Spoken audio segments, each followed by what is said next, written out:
Alright y'all, so today I'm going to show you how to do the tensioner pulley on a W11 or R53 specifically.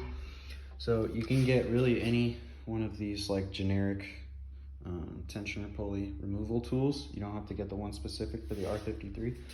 And then you get you a fucking 16mm socket. I use some paper towels to wedge that bitch in there. And then you slide this down here like that, like so. Get it over the top. And then, let's see if I can get my phone down here. Yep. And then you get the edge of that on to the edge of that pulley right there. And then you pretty much just pull it towards the front of the car. And then while you do that, keep an eye on that right there. So you can either have a friend help you or you can use your left hand for this next step. But I'm gonna let tension off of that. So instead of buying the tool that you need, I got me some needle nose pliers and a drill bit. It's a, I'll just tell you, I'm not gonna fucking try.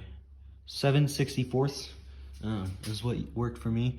But while you use your right hand to pull back on the tensioner, use your left hand. You can get this drill bit in that little hole. See if I can get it in focus. Can't really, but you'll get the gist of it once you see it. You'll see that hole pop up, slide that in there, and then once you do that, you'll let tension off of the tensioner pulley. And from there, you can get the belt on. Way I approached it, start from the top, work your way down.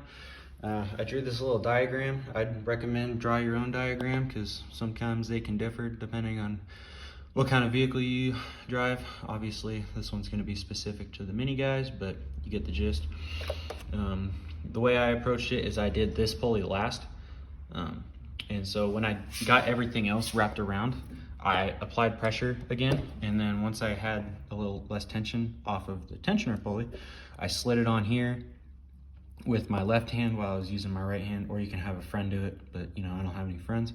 So you get that on there, let tension off, and then before you take that drill bit back out, you're gonna want to let go, make sure everything's fitted properly. God damn. And then make sure everything lines up as it should, which it does, so we're good. And then use your right hand, pull back on that pulley. Use your left hand, get your needle nose, pull the drill bit out, let go, and it'll get right about here. You'll probably notice once you originally let go of that pressure, it's still gonna be pretty tight. Obviously it's a new belt, so it's gonna stretch as you wear it in, but that's pretty self-explanatory. Just kind of keep things short and sweet here.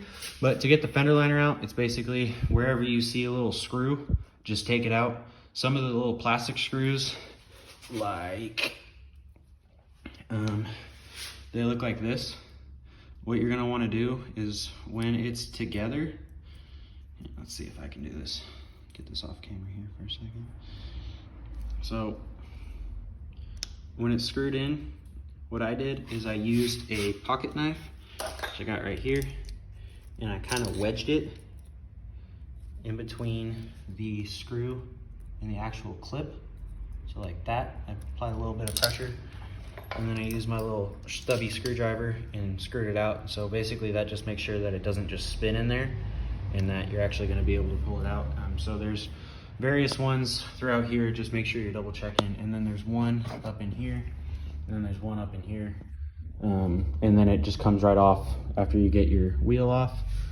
And then just run it, and then after you do like a little check, just come back, make sure that your belt is still straight, make sure it's not coming off anywhere.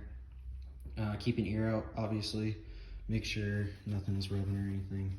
But this might happen to you. Just get like a screwdriver or something and a mallet and just beat the bitch off. It'll come off. It's no big deal. Or just keep it on there, you know, little memories. But yeah, that's how you replace the serpentine belt when you don't have the right tools. Deuces, bitches.